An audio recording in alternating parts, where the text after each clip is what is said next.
রাসূলুল্লাহ সাল্লাল্লাহু আলাইহি ওয়াসাল্লামের থেকে কিছু হাদিস আপনাদের সামনে অনুবাদ করতে চাই।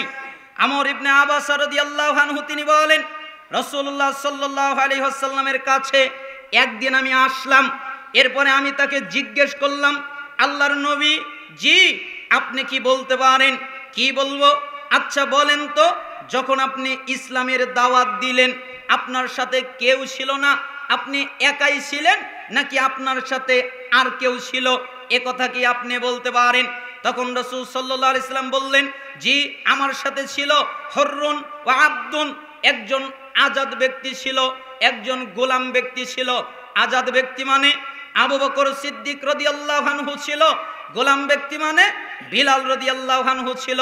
আমার সাথে ছিল আবু বকর, আমার সাথে ছিল গোলাম বেলাল, এছাড়া আমার সাথে কেউ ছিল না। এটা ইসলামের দাওয়াতের সূচনায় এরকম আমি একাকী ছিলাম। এর ব্যাখ্যা করতে গিয়ে সালাফরা বুঝিয়েছেন, এর অর্থ করলে হয় রাসূল সাল্লাল্লাহু আলাইহি সাল্লাম বুঝাতে চাইলেন ইসলাম হক, তার একটা আলামত হলো সব সময় তারা অল্প থাকে, কম থাকে, কম থাকাটাই হকের একটা আলামত। কেন? বেশিরভাগ মানুষ শুকরগুজার বান্দা নয়, বেশিরভাগ মানুষ ইবাদত গুজার বান্দা নয়, বেশিরভাগ মানুষ তাওহীদবাদী বান্দা নয়, বেশিরভাগ মানুষ আল্লাহকে মানে না, বেশিরভাগ মানুষ রসুলকে মানে না, বেশিরভাগ মানুষ অকৃতজ্ঞ হয়, বেশিরভাগ মানুষ গুনাহগার হয়। আর আল্লাহ নবী সাল্লাল্লাহু আলাইহি সাল্লাম তো বলে দিয়েছেন ইসলামের শুরু হয়েছে অল্প কিছু লোকের মাধ্যমে, আবার অল্প কিছু লোকের মধ্যেই এই ইসলামটা ফিরে যাবে। অল্প কিছু লোকের জন্যই তোবা বৃক্ষের জান্নাতের সুসংবাদ। তার মানে এখানে রাসূল সাল্লাল্লাহু আলাইহি সাল্লাম বোঝাতে চাইলেন যে অল্প সংখ্যক দিয়েই ইসলামের সূচনা হয়। আমর বলেন, আমি আবার জিজ্ঞেস করলাম, মাল ইসলাম, আল্লাহর নবী আপনি বলেন ইসলাম তার পরিচয় কি? আমরা কিভাবে বুঝবো এটা ইসলাম? আমরা কিভাবে জানবো এটা ইসলাম? এটা বুঝবো কিভাবে? এটা জানবো কিভাবে? আপনি বলেন। তখন রাসূল সাল্লাল্লাহু আলাইহি সাল্লাম বললেন, তিবুল কালামি ওয়া ইতআমুত তাআম, ইসলাম হলো মার্জিত কথা বলা, ইসলাম হলো অভুক্তকে খাবার দেওয়া। তার মানে তোমার কথায় কেউ আঘাত পাবে না, তুমি কথার মাধ্যমে কাউকে কষ্ট দিবে না, তুমি কথার মাধ্যমে কাউকে রাগান্বিত করবে না, তুমি তোমার জবানের মাধ্যমে কারো ক্ষতি করবে না, কাউকে আঘাত করবে না। তুমি তোমার জবানটাকে নিয়ন্ত্রিত করবে, নিয়ন্ত্রণে রাখবে। তুমি তোমার জবান সুন্দরভাবে ব্যবহার করবে, তুমি মার্জিত কথা বলবে। আর যারা খেতে পায় না তাদেরকে খাবার খাওয়াবে।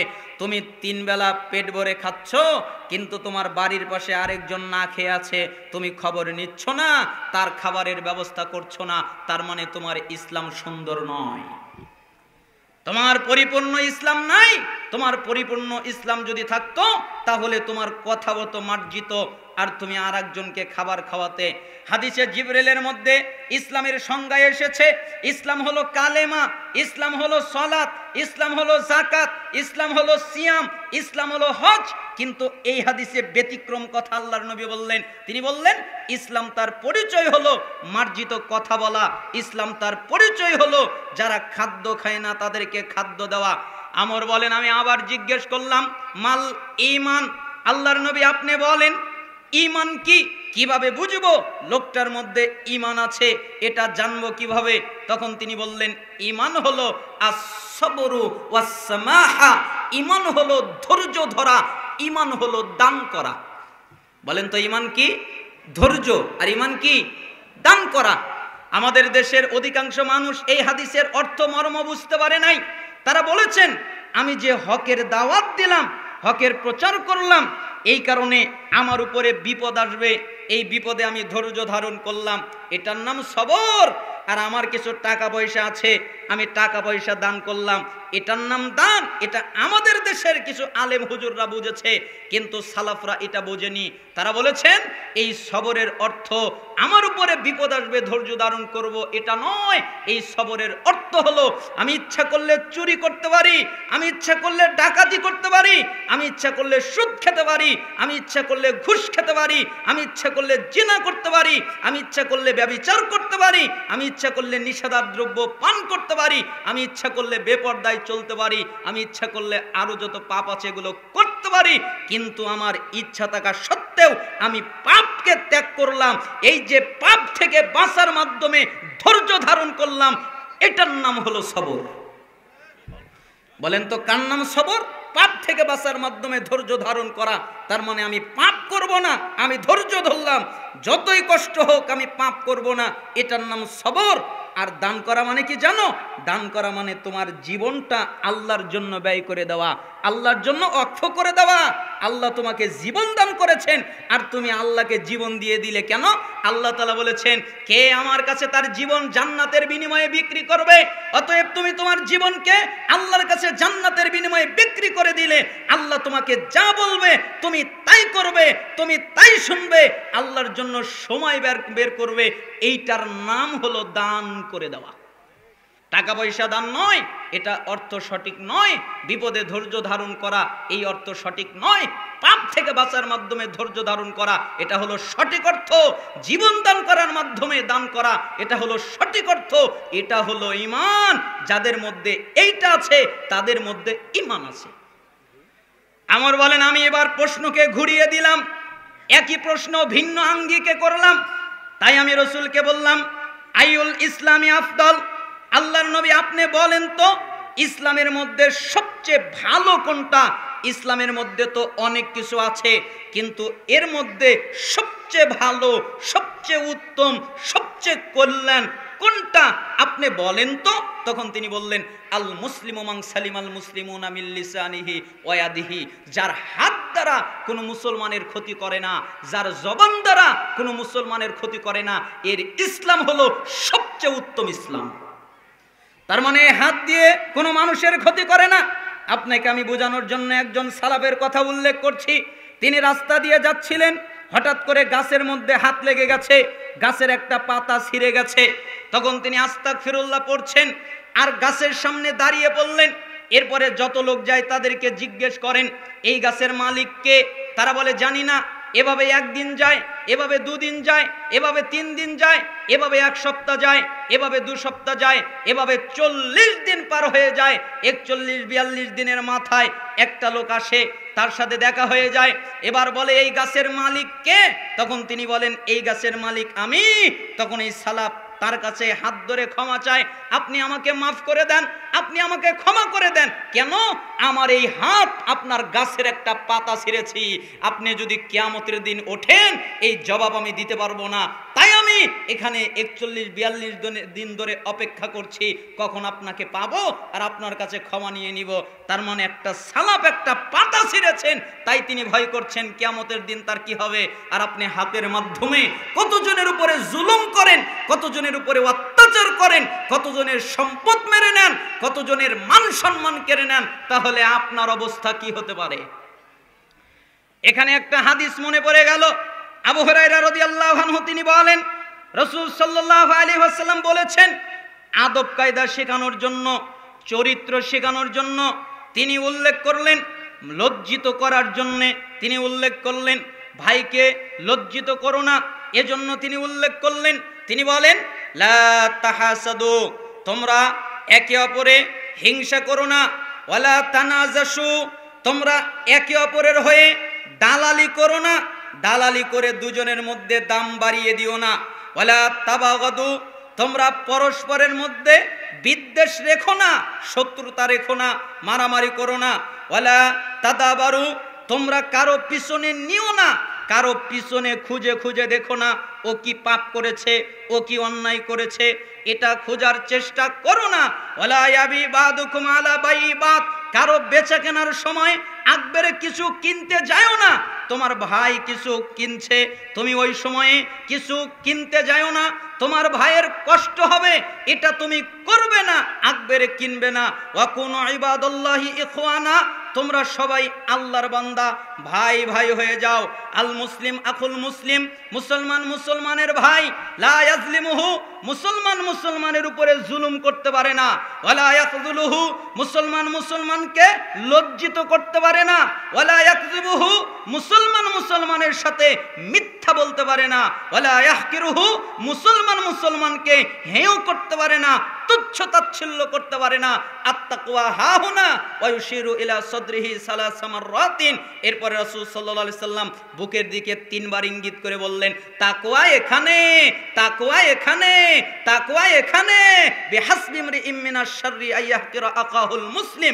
একটা মানুষের খারাপ হওয়ার জন্য এতটুকু যথেষ্ট, সে আরেকজন মুসলমানকে তুচ্ছ করে, তাচ্ছিল্য করে।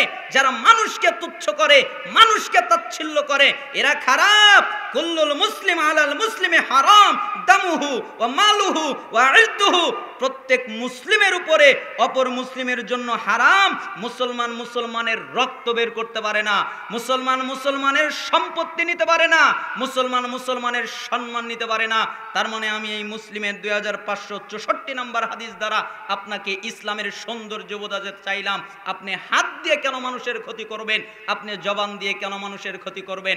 তাই রাসূল সাল্লাল্লাহু আলাইহি সাল্লাম বললেন, সর্বোত্তম ইসলাম হলো যার হাতের মাধ্যমে কারো ক্ষতি হয় না, যার জবানের মাধ্যমে কারো ক্ষতি হয় না। আমার তিনি এবার জিজ্ঞেস করেন, আমি আবার বললাম, আইউল ঈমানি আফদাল। আল্লাহর নবী আপনি বলেন সর্বোত্তম ঈমান কোনটা, কোন ঈমান সবচেয়ে ভালো, সবচেয়ে উত্তম, আপনি বলেন তো। তখন তিনি বললেন, খুলুকুন হাসান, সৎ স্বভাব, সৎ চরিত্র, এটা হলো সর্বোত্তম ঈমান। আমাদের দেশের লোকেরা বুঝেছে সৎ চরিত্র মানে চরিত্রকে সুন্দর করতে হবে। সাহাবীরা এইটা বুঝে নাই। সাহাবীরা কি বুঝেছেন? তারা বলেন, ওয়া ইন্নাকা লাআলা খুলুকিন আযীম। হে নবী, নিশ্চয়ই আপনি মহান চরিত্রের অধিকারী।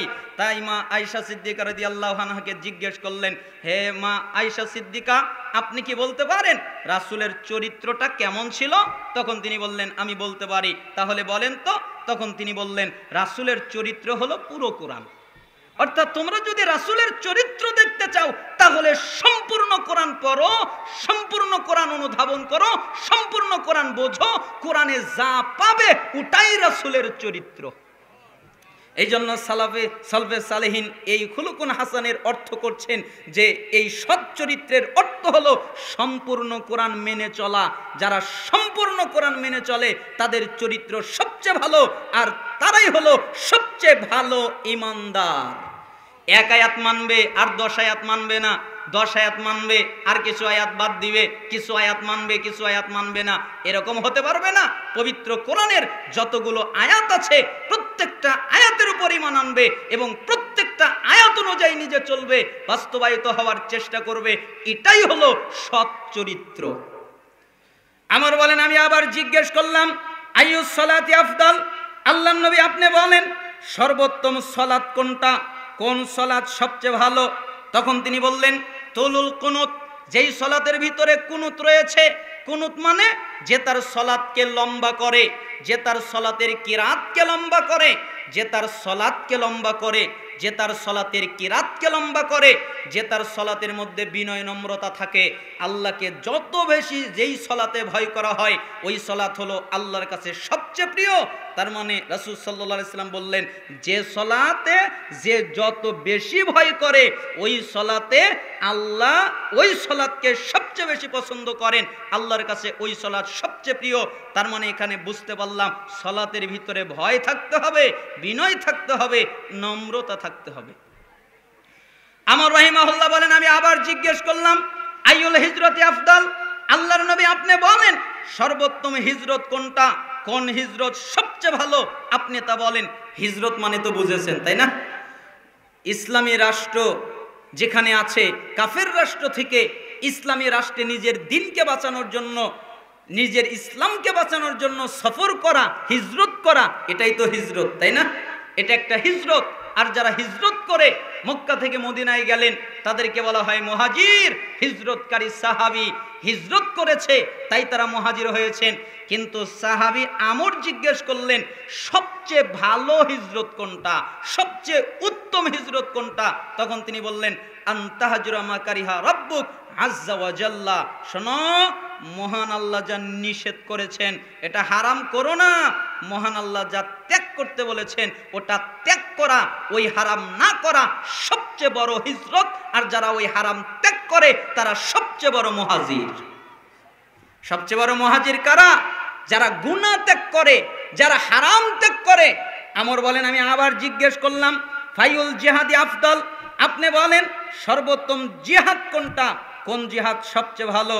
তখন তিনি বললেন মান ওকিরা জাওয়াদুহু ওয়া ওহরি কদামুহু, যেই ব্যক্তি ঘোড়া নিয়ে গেছে, ঘোড়া কর্তৃত হয়ে গেছে, ঘোড়া মারা গেছে, নিজে গেছে, নিজেও মারা গেছে, একজনও ফিরে আসে নাই, এই জিহাদ সবচেয়ে ভালো। আমর বলেন আমি আবার জিজ্ঞেস করলাম আইয়ু সাআতি আফদল, সর্বোত্তম সময় কোনটা, কিভাবে বুঝবো এই সময়টা আল্লাহর কাছে সবচেয়ে প্রিয়, সবচেয়ে ভালো, এটা আমি জানবো কিভাবে? তখন রাসূল সাল্লাল্লাহু আলাইহি সাল্লাম বললেন জাওফুল লাইলিল আখির, শেষ রাতের মধ্যভাগ, যখন রাত শেষ হওয়া শুরু হয়, যখন রাত শেষ হয়, এই দুইটার মাঝখানের অংশ আল্লাহর কাছে সবচেয়ে প্রিয়। এই সময়ে আল্লাহর কাছে যে যা চায় আল্লাহ তাকে তাই দেয়। আপনারা কি আমার কথায় রাগ করলেন? তাহলে এখানে 9টা জিনিস জানতে পারলাম। আচ্ছা কয়টা বাজে? আমার গণিতে সমস্যা, কত বাজে? এখানে তার মানে আমরা জানতে পারলাম 9টা জিনিস জানতে পারলাম। 1, রসুলের সাথে কে ছিল? আবু বকর, বিলাল। 2, ইসলাম কি? ইসলাম হলো মার্জিত কথা বলা, ইসলাম হলো অনাহারীদেরকে খাবার দেওয়া। 3, ঈমান কি? ঈমান হলো ধৈর্য ধরা, পাপ না করা। ঈমান হলো দান করা, জীবন দান করা। 4, উত্তম ইসলাম কি? উত্তম ইসলাম হলো হাতের দ্বারা কারো ক্ষতি না করা, জবানের দ্বারা কারো ক্ষতি না করা। 5, উত্তম ঈমান কি? উত্তম ঈমান হলো সৎ চরিত্র, সৎ চরিত্র মানে পুরো কোরআন মেনে চলা। 6, উত্তম সালাত কোনটি?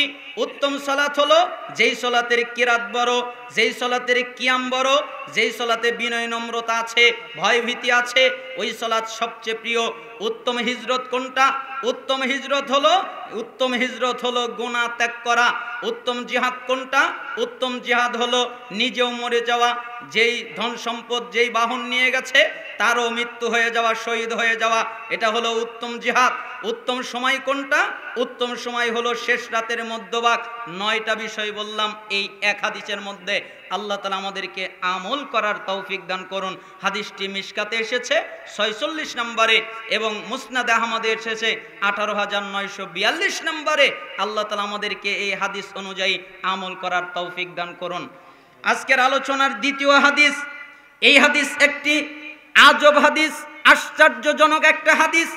কেন আজব হাদিস বললাম?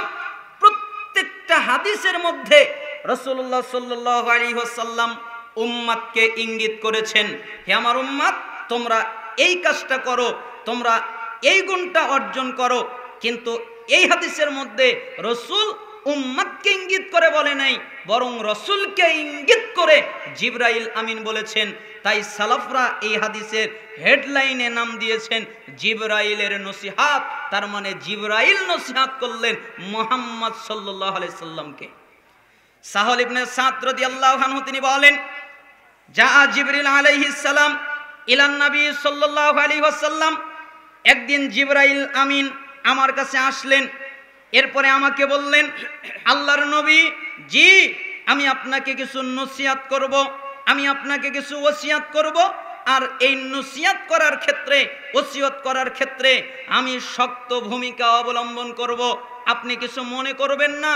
রাসূলুল্লাহ সাল্লাল্লাহু আলাইহি সাল্লাম বলেন জি আপনি যা মনে চায় তাই বলেন, আমি কিছু মনে করব না। জিবরাইল আমিন শক্ত ভাষায় এরপরে বলা শুরু করলেন ইয়া মুহাম্মদ, হে মুহাম্মদ ইসমা শিতা ফা ইন্নাকা মাইতুন, আপনি যতদিন খুশি জীবন যাপন করেন, কিন্তু মনে রাখেন আপনি মৃত্যুবরণ করবেন। কি মনে রাখেন? আপনি মারা যাবেন, আপনি মৃত্যুবরণ করবেন, আপনার মৃত্যু হবে। যতদিন মনে চাই জীবন যাপন করেন, কিন্তু আপনার মনে রাখা উচিত আপনি মারা যাবেন, আপনি মৃত্যুবরণ করবেন, আপনি মরবেন।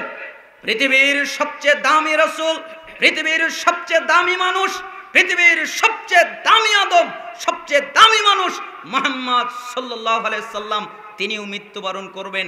তারও বেঁচে থাকার অনুমতি নেই, অথচ তার কাছে অনুমতি দেওয়া হয়েছিল। মালাকুল মাউত আসলেন, রাসূল সাল্লাল্লাহু আলাইহি সাল্লামকে সালাম করলেন, এরপরে বললেন, হে আল্লাহর নবী, জি আল্লাহ তাআলা বলেছেন আপনাকে নিয়ে যেতে, আপনি যদি নিজে যেতে না চান তাহলে আপনাকে দুনিয়ায় রেখে যেতে এই অনুমতি আল্লাহ আপনাকে দিয়েছেন।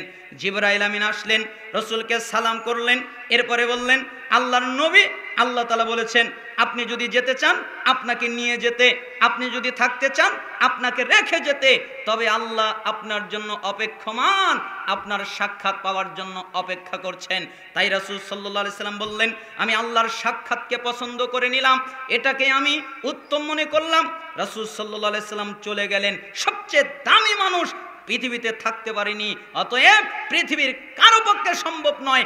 নাস্তিক বলেন, মুরতাদ বলেন, আস্তিক বলেন, ধর্মনিরপেক্ষতাবাদীদেরকে বলেন এবং কমিউনিজমবাদী বলেন, আরো যত দল তরিকা আছে, ইহুদি বলেন, খ্রিস্টান বলেন, নাসারা বলেন, বৌদ্ধ বলেন, অন্য অন্য ধর্মের যত লোক আছে, মুশরিক বলেন, অগ্নিপূজক বলেন, হিন্দু বলেন, তারা যদি সমস্ত কিছুকে অস্বীকার করে, একটাকে অস্বীকার করতে পারে না, ওটার নাম মৃত্যু। মৃত্যুকে কেউ অস্বীকার করতে পারে? পারে না। আপনার কি দাপট, আপনার কি ক্ষমতা, আপনার দাপটের কারণে আপনার ঘরে কেউ প্রবেশ করতে পারে না, আপনার ক্ষমতার কারণে আপনার আসবাবপত্র কেউ ধরতে পারে না, আপনার ক্ষমতার কারণে আপনার কোনো জিনিস কেউ ধরতে পারে না, এটা করতে পারে না।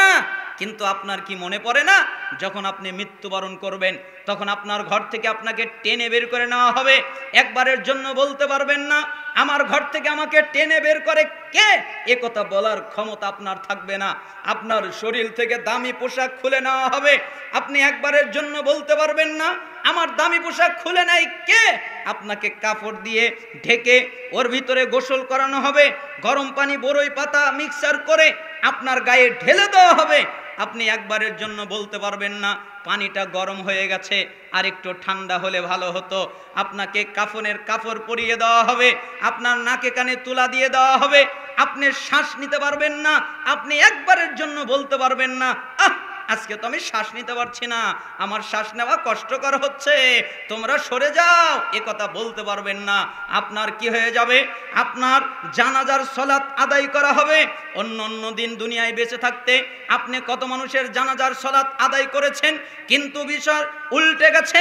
আজকে আপনার জানাজার সালাত আদায় করার জন্য মানুষ উপস্থিত হয়ে যাবে। আপনি কবরে যখন দাফন করা হবে তখন একবারের জন্য বলতে পারবেন না দুনিয়ার আসমানটা শেষবারের মতো দেখে নেই, আর তো কোনোদিন দেখতে পারবো না, এ কথা আপনি বলতে পারবেন না, এ কথা বলা আপনার ক্ষমতা থাকবে না। এই জন্য রাসূল সাল্লাল্লাহু আলাইহি সাল্লাম বলেছিলেন, আকসিরু যিকরা হাজিমিল লাজ্জাত, যেই জিনিস স্বাদ নষ্ট করে দেয়, যেই জিনিস আনন্দ নষ্ট করে দেয়, ওই জিনিসের কথা তোমরা বেশি বেশি করে স্মরণ করো, আর ওটার নাম হলো মৃত্যু। তার মানে সবচেয়ে বাস্তব কথা হলো মানুষকে মৃত্যুবরণ করতে হবে, মানুষ মারা যাবে। তাই জিবরাইল আমিন রাসূলকে বললেন, আল্লাহর নবী আপনি যতদিন খুশি জীবন যাপন করেন, কিন্তু মনে রাখেন আপনি মৃত্যুবরণ করবেন, আপনার মৃত্যু হবে, আপনি মারা যাবেন, আপনি ইন্তেকাল করবেন। এরপরে জিবরাইল আমিন আরো বললেন, ইয়া মুহাম্মদ, হে মুহাম্মদ, আহাবিব মান আহবাবতা ফা ইন্নাকা মাফারিকুহু, আপনি যার সাথে খুশি বন্ধুত্ব করেন, কোনো নিষেধাজ্ঞা নেই, আপনি যে কোনো কারোর সাথে বন্ধুত্ব করতে পারেন। আপনার বন্ধু হতে পারে কোনো পুরুষ ব্যক্তি, আপনার বন্ধু হতে পারে কোনো নারী ব্যক্তি, আপনার বন্ধু হতে পারে সম্পত্তি, আপনার বন্ধু হতে পারে বাহন, আপনার বন্ধু হতে পারে জায়গা জমি, আপনার বন্ধু হতে পারে যে কোনো জিনিস। কিন্তু যেদিন আপনি মারা যাবেন ওই দিন আপনার সাথে কেউ যাবে না, আপনাকেও একা যেতে হবে, তাকেও একা যেতে হবে, ঠিক না? আপনারা কি মনে করেন সাথে কাউকে নিয়ে যেতে পারবেন?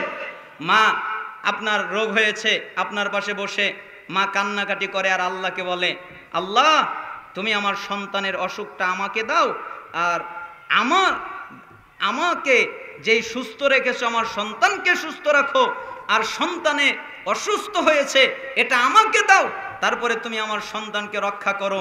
এ কথা মা বলে, কিন্তু মৃত্যুর সময় আপনি যখন চলে যাবেন তখন আপনার মাও আপনার সাথে কবরে যাবে না। সেই জন্য সাবধান।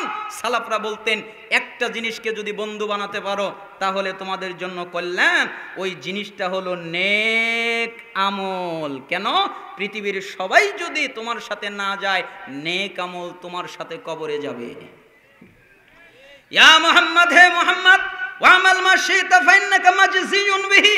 মাজজিউন মুজজান দুটাই পড়া যায়। হে মুহাম্মদ, আপনি যা খুশি কাজ করেন, কিন্তু মনে রাখেন আপনি তার প্রতিফল পাবেন। আপনাকে আল্লাহর সামনে দণ্ডায়মান হতে হবে, আল্লাহর সামনে আপনাকে দাঁড়াতে হবে। যা মনে চায় তাই করেন। রাসূলের সাথে তো আর খারাপ বাক্য লাগাতে পারি না, তাই আমরা আমাদের কাছে নিয়ে এসে বলতে চাই, আব্দুল্লাহ, ইচ্ছা করলে চুরি করো, ইচ্ছা করলে ডাকাতি করো, ইচ্ছা করলে জিনা করো, ইচ্ছা করলে ব্যভিচার করো, ইচ্ছা করলে সুদ খাও, ইচ্ছা করলে ঘুষ খাও, ইচ্ছা করলে গীবাত করো, ইচ্ছা করলে বেপরদায় চলো, ইচ্ছা করলে নিষেধার দ্রব্য পান করো, কিন্তু মনে রাখো তোমাকে একদিন তুমি তোমার প্রতিফল পাবে, আর তোমাকে একদিন তোমার রবের সামনে দণ্ডায়মান হতে হবে, দাঁড়াতে হবে। অতএব সাবধান। না আপনারা কি মনে করেন দাঁড়াতে হবে না হবে না? ইবনে মাসউদ রাদিয়াল্লাহু আনহু এক হাদিসের মধ্যে বলেছেন, রাসূলুল্লাহ সাল্লাল্লাহু আলাইহি ওয়াসাল্লাম বলেছেন, লা তাজুলু কদম ইবনি আদম ইয়াউমাল কিয়ামা হাত্তা ইসআলা আন খামসিন। কিয়ামতের দিন আদম সন্তান যতক্ষণ পর্যন্ত 5টা প্রশ্নের উত্তর দিতে না পারবে, ততক্ষণ পর্যন্ত তারা নড়তে পারবে না। ইচ্ছা করলে হাত নড়াতে পারবে না, ইচ্ছা করলে পা নড়াতে পারবে না, ইচ্ছা করলে বডি নড়াতে পারবে না, ইচ্ছা করলে শরীর নড়াতে পারবে না, ইচ্ছা করলে কোনো অঙ্গ প্রত্যঙ্গ নড়াতে পারবে না। নড়ানোর অনুমতি নেই। আগে 5টা প্রশ্নের উত্তর দেবে, তারপরে নড়ার অনুমতি দেওয়া হবে। আন উমরিহি ফিমা আফনাহু ওয়ান শাবাবিহি ফিমা আবলাহু ওয়ান মালিহি মিন আইনা ইকতাসাবাহু ওয়া ফিমা আনফাকাহু ওয়া মাযা আমিলা ফিমা আলিমা। রাসূলুল্লাহ সাল্লাল্লাহু আলাইহি সাল্লাম বলেন, তার পুরো বয়স তাকে বুঝিয়ে দিতে হবে। আল্লাহ বলবেন, আমি তোমাকে এত বয়স দিয়েছিলাম, 50 বছর, 60 বছর, 70 বছর, যত বয়স দিয়েছিলাম, এই বয়স পেয়ে তুমি কোন কাজে ব্যয় করেছো আমাকে বোঝাও। আমি তোমাকে যৌবনকাল দিয়েছিলাম, এই যৌবনকাল কার পথে ব্যয় করেছো আমাকে বোঝাও। আমি তোমাকে সম্পত্তি দিয়েছিলাম, সম্পত্তি কিভাবে অর্জন করেছো আমাকে বোঝাও। আমি তোমাকে সম্পত্তি দেওয়ার পরে সম্পত্তি কোথায় ব্যয় করেছো আমাকে বোঝাও। আমি তোমাকে এলেম দিয়েছিলাম, তুমি জানতে সুদ হারাম, তুমি কি সুদ ত্যাগ করেছিলে? তুমি জানতে ঘুষ হারাম, তুমি কি ঘুষ ত্যাগ করেছিলে? তুমি জানতে মিথ্যা বলা হারাম, তুমি কি মিথ্যা ত্যাগ করেছিলে?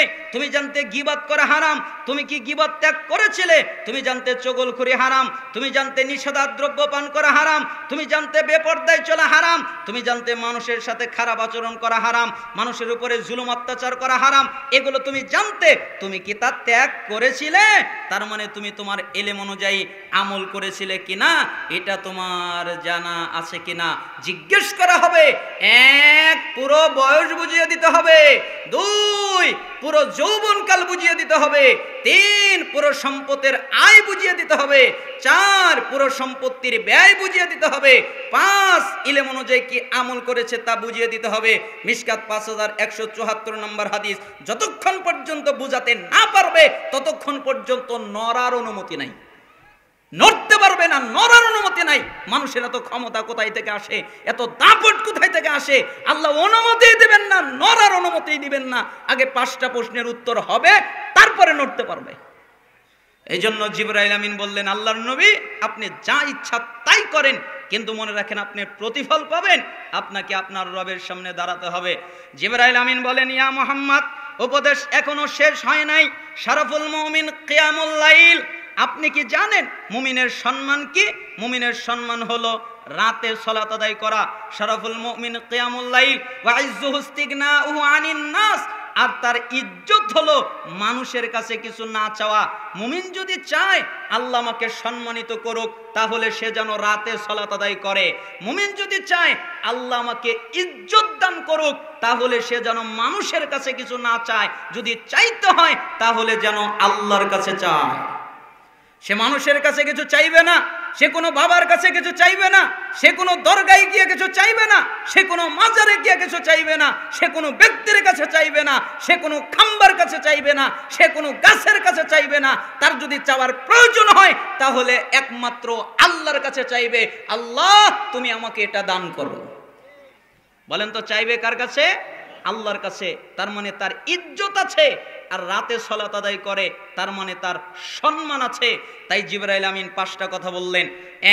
এক, যতদিন খুশি জীবন যাপন করেন, কিন্তু আপনি মরে যাবেন, তার মানে আমাদের মনে রাখা উচিত আমরা মারা যাব। 2, যার সাথে খুশি বন্ধুত্ব করেন, কিন্তু মনে রাখেন আপনি তাকে ছেড়ে চলে যাবেন, সেও আপনাকে রেখে চলে যাবে, তার মানে বন্ধুত্ব করার ক্ষেত্রে সাবধান।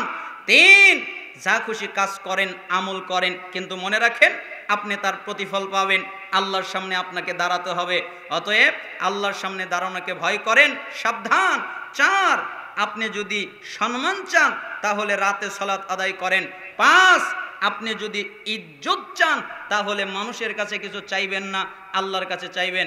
সবুল ঈমান 10,058 নম্বর হাদিস, কানজুল উম্মাল 21,388 নম্বর হাদিস, মুস্তাদরেকে হাকিম 7,921 নম্বর হাদিস, সিলসিলা সহিহা 831 নম্বর হাদিস।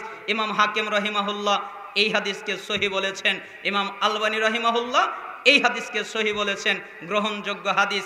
আল্লাহ তাআলা যেন আমাদেরকে আমল করার তৌফিক দান করেন। এখান থেকে একটা ছোট্ট আরজি পেশ করা হয়েছে। রাসূল সাল্লাল্লাহু আলাইহি সাল্লাম একটা হাদিসের মধ্যে বলেছেন, অনেক হাদিস আছে, আমি শুধু আপনাকে 2টি অংশ স্মরণ করিয়ে দিতে চাই। রাসূল সাল্লাল্লাহু আলাইহি সাল্লাম বলেন, ওয়াস সাদাকাতু তুতফিউল খতিয়া কামা ইতফিউল মাউন নার। তোমরা দান করো, কেন? দান করলে যেরকম আগুনের উপরে পানি ফেলে দিলে আগুন নিভে যায়, ঠিক কেউ যদি দান করে তাহলে আল্লাহ তার গুনাহ ক্ষমা করে দেয়। বলেন তো, দান করলে কি ক্ষমা হয়? গুনাহ ক্ষমা হয়। তার মানে তোমরা দান করো। ওয়াস সাদাকাতু বুরহান, সাদাকা হলো দলিল। কমিটির ভাইরা যারা আছেন, আপনারা ভিতর দিয়ে চাদর নিয়ে যান। আমি আর একটা হাদিস বলে আমার নির্ধারিত সময়ে আমি আলোচনা শেষ করে দিব, আমি সময় নষ্ট করব না। রাসূল সাল্লাল্লাহু আলাইহি সাল্লামের সাহাবী আবু হুরায়রা রাদিয়াল্লাহু আনহু তিনি বলেন, রাসূল সাল্লাল্লাহু আলাইহি ওয়াসাল্লাম বলেছেন, মান আখাযা আন্নী হাওলাইল কালিমাত ফায়ামালু বিহিন্না আও ইউআল্লিমু মান ইয়ামালু বিহিন্না। হে সাহাবীরা, তোমাদের মধ্যে কে আছে যে আমার এই কথা গ্রহণ করবে? তোমাদের মধ্যে কে আছে যে আমার এই কথা আমল করবে? তোমাদের মধ্যে কে আছে যে আমার কথা আরেকজনকে পৌঁছে দেবে? সালাফরা বলতেন, এই হাদিস যারা শুনবে তাদের জন্য 3টা কাজ ওয়াজিব হয়ে যায়।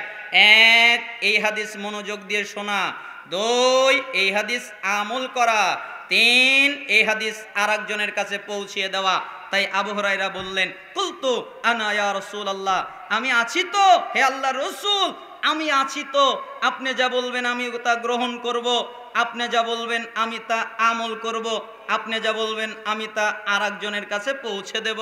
তখন আবু হুরায়রাকে রাসূল সাল্লাল্লাহু আলাইহি সাল্লাম ফাখাদা বিয়াদি ফাদা খামসান, তিনি তার হাত ধরলেন, এরপরে গুনে গুনে 5টা কথা বললেন। তিনি বললেন, 5টা কাজ যদি করতে পারো তাহলে 5টা পুরস্কার পাবে। কয়টা কাজ? জোরে বলেন, কয়টা কাজ? 5টা কাজ করলে কয়টা পুরস্কার? 5টা পুরস্কার। 1, ইত্তাকিল মাহারিমা তাকুন আবাদান নাস। তুমি কি আল্লাহর ওলি হতে চাও? তুমি কি আল্লাহর ইবাদত গুজার বান্দা হতে চাও? তুমি কি আল্লাহর বন্ধু হতে চাও? তুমি কি আল্লাহর ওলি হতে চাও? এটা চাও নাকি? আবু হুরায়রা বললেন, বলেন কি চাই না মানে? অবশ্যই আল্লাহর ওলি হতে চাই, অবশ্যই আল্লাহর ইবাদত গুজার বান্দা হতে চাই, অবশ্যই তার বন্ধু হতে চাই। তখন রাসূল সাল্লাল্লাহু আলাইহি সাল্লাম বললেন, তুমি যদি আল্লাহর ওলি হতে চাও তাহলে হারাম ত্যাগ করো, বিনিময়ে আল্লাহর ওলি হয়ে যাবে। বলেন তো, কি ত্যাগ করতে হবে? হারাম, বিনিময়ে কি হবে? আল্লাহর ওলি হয়ে যাবে। 2, ওয়ারদা বিমা কসামাল্লাহু ওয়ারদা বিমা কসামাল্লাহু লাকুম তাকুন আগুনান নাস। 2, তোমার তাকদিরে যা আছে তুমি তার উপরে সন্তুষ্ট থাকবে। তুমি কি ধনী হতে চাও? তুমি কি বড়লোক হতে চাও? তাহলে তোমার তাকদিরে যা আছে তার উপরে সন্তুষ্ট থাকবে, বিনিময়ে তুমি ধনী হয়ে যাবে, আল্লাহ তাআলা তোমাকে ধনী বানিয়ে দিবেন। 3, ওয়া আহসিন ইলা জারিকা তাকুন মুমিনা। তুমি কি প্রকৃত মুমিন হতে চাও? যে আল্লাহ তাআলা আমাকে প্রকৃত মুমিন বানাক, এটা কি তুমি চাও? তাহলে তোমার প্রতিবেশীর সাথে ভালো আচরণ করবে। প্রতিবেশী হিন্দু হতে পারে, প্রতিবেশী খ্রিস্টান হতে পারে, প্রতিবেশী অমুসলিম হতে পারে, প্রতিবেশী যে কেউ হতে পারে, তুমি তোমার প্রতিবেশীর সাথে উত্তম আচরণ করবে, ভালো আচরণ করবে, বিনিময়ে তুমি প্রকৃত মুমিন হয়ে যাবে। ওয়াহিব্বালিন নাস মা তুহিব্বু লিনাফসিকা তাকুন মুসলিমা। তুমি কি প্রকৃত মুসলিম হতে চাও যে আল্লাহ তাআলা আমাকে প্রকৃত মুসলিম বানাক? তাহলে নিজের জন্য যা পছন্দ করো অপরের জন্য তাই পছন্দ করবে। নিজের জন্য পছন্দ, আমার উপরে কেউ জুলুম না করুক, তুমি আর একজনের উপর জুলুম করবে না। আমার কেউ গীবত না করুক, তুমি আর একজনের গীবত করবে না। নিজের জন্য যা পছন্দ করো অপরের জন্য তাই পছন্দ করবে, বিনিময়ে তুমি প্রকৃত মুসলিম হয়ে যাবে। ওয়ালা তুকসিরুদ দাহিক ফাইন্না কাসরাতাদ দাহিক তুমিতুল কলব। অতিরিক্ত হাসবা না, বেশি হাসবা না। কেন? অতিরিক্ত হাসলে, বেশি হাসলে হৃদয় মরে যায়, অন্তর মরে যায়। ডাক্তার বলেছে বেশি হাসলে হার্ট ভালো থাকে। নবী সাল্লাল্লাহু আলাইহি সাল্লাম বলেছেন বেশি হাসলে হৃদয় মরে যায়। ডাক্তারের কথা মানি না, আমরা রাসূলের আনুগত্য করি, রাসূলের কথা মানি। অতএব অতিরিক্ত হাসা বন্ধ। যদি হাসতে হয় তাহলে মুচকে হাসবে। মুচকে হাসার মধ্যে কল্যাণ রয়েছে, অট্টহাসির মধ্যে কল্যাণ নেই, একথা আল্লাহর নবী বলেছেন। তাহলে এক, তুমি কি আল্লাহর ওলি হতে চাও? তাহলে হারাম ত্যাগ করো, আল্লাহর ওলি হয়ে যাবে।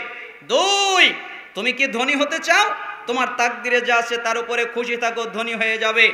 তিন, তুমি কি মুমিন হতে চাও প্রকৃত?